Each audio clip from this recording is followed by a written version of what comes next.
매일 성경과 함께하는 오늘의 큐티 시간입니다.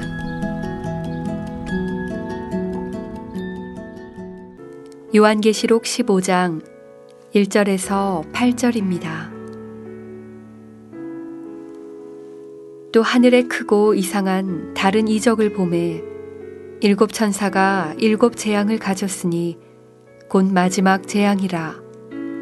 하나님의 진노가 이것으로 마치리로다. 또 내가 보니 불이 섞인 유리 바다 같은 것이 있고 짐승과 그의 우상과 그의 이름의 수를 이기고 벗어난 자들이 유리 바다 가에 서서 하나님의 검은 고를 가지고 하나님의 종 모세의 노래 어린 양의 노래를 불러 이르되 주 하나님 곧 전능하신 이시여 하시는 일이 크고 놀라우시도다. 만국의 왕이시여 주의 길이 의롭고 참되시도다. 주여 누가 주의 이름을 두려워하지 아니하며 영화롭게 하지 아니하오리이까. 오직 주만 거룩하시니이다. 주의 의로우신 일이 나타났음에 만국이 와서 주께 경배하리이다 하더라.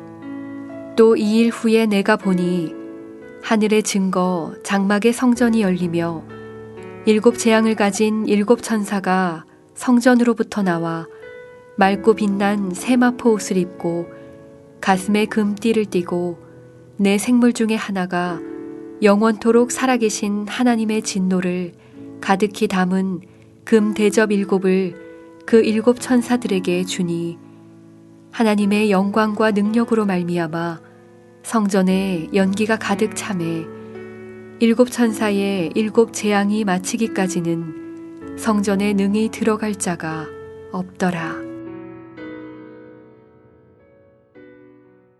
오늘의 말씀입니다. 요한은 하늘에서 크고 이상한 환상을 보았습니다. 일곱 천사가 일곱 재앙을 가지고 있는 환상입니다. 이것은 이 땅에 하나님의 진노가 쏟아지게 될 것을 보여줍니다. 이 땅을 심판하시는 하나님의 진노가 어떻게 부어지고 그것의 영적인 의미가 무엇인지 우리는 살펴봐야 합니다. 요한이 보니까 불이 섞인 유리바다 같은 것이 보였습니다.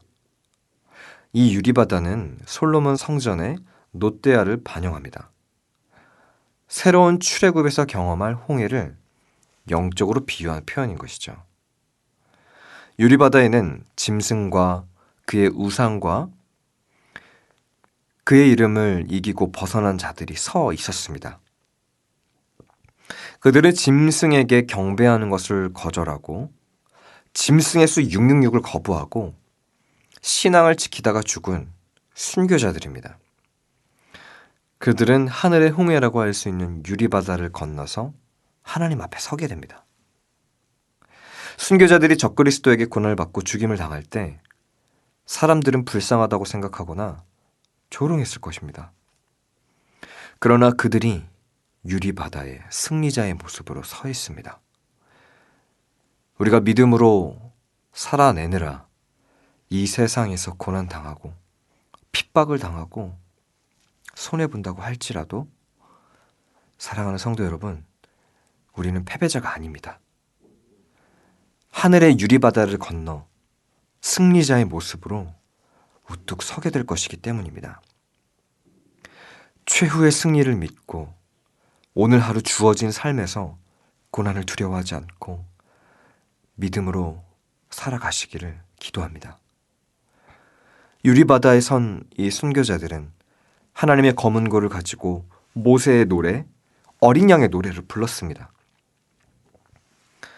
홍해를 건너 이스라엘 백성이 하나님을 찬양했듯이 고난과 환난을 통과한 자들이 하나님의 구원과 능력을 찬양하는 승리자의 노래입니다. 홍해를 가르고 이스라엘을 구원하시고 애굽 군대를 전멸시켰던 하나님을 높이면서 마침내 구원을 완성해 가시는 어린 양 예수 그리스도를 찬양하고 있습니다. 홍해는 이스라엘 백성에게 구원의 바다였지만 애굽 군대에게는 죽음의 바다였습니다. 구원의 은혜를 맛본 성도는 하나님의 위대하심과 은혜를 찬양하지 않을 수 없습니다. 우리가 구원받은 것은 전적으로 하나님의 은혜의 역사입니다. 우리의 공로나 선행이나 노력은 아무런 의미가 없습니다. 이스라엘 백성이 오직 은혜로 홍해를 건넜듯이 우리도 오직 은혜로 구원받았음을 잊지 말고 날마다 하나님과 어린 양 예수 그리스도를 찬양하는 예배자로 살아가기를 소원합니다. 요한은 이 일 후에 하늘의 증거 장막에 성전이 열리는 것을 보았습니다. 하늘의 지성소가 열리는 모습을 보았다는 것은 하나님의 구원 계획과 언약이 최종적으로 실현될 것임을 상징합니다.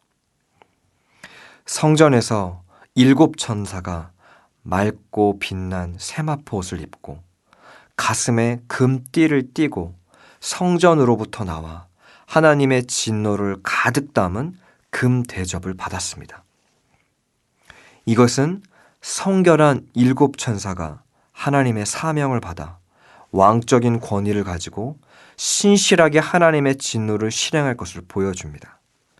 하나님의 영광과 능력으로 말미암아 7 재앙이 마치기까지 막을 자가 없을 것입니다. 이 땅을 향한 하나님의 진노는 하나님의 주권적인 결정으로 반드시 이루어질 것을 믿습니다. 사랑하는 성도 여러분, 마지막 때 하나님의 진노와 심판은 이 땅에 쏟아질 것입니다. 그때 우리는 어떤 모습으로 서 있어야 할까요? 환난과 핍박을 두려워하지 말고 믿음으로 싸워 승리의 노래를 부를 수 있어야 합니다. 최후에 남는 자가 진정한 승자임을 믿고 끝까지 믿음으로 싸워내시기를 소망하는 성도님들이 되시기를 주님의 이름으로 축원합니다. 함께 기도하겠습니다. 살아계신 하나님, 믿음으로 살아가다 보면 이 세상에서 고난당하기도 하고 핍박당하기도 하고 손해를 보기도 할 때 그때 마치 세상에는 패배자인 것처럼 느껴지나 하나님 나라에서는 승리자의 모습으로 우뚝 서게 될 것을 소망합니다. 삶의 무게가 버겁고 져야 할 짐이 우리의 어깨를 짓누르지만 우리에게 강한 어깨를 주셔서 오늘 하루 주어진 삶에 고난을 두려워하지 않고 믿음으로 살아내는 우리가 되게 하여 주시옵소서. 감당할 힘을 더하여 주시옵소서. 살아계신 예수님의 이름으로 기도합니다. 아멘.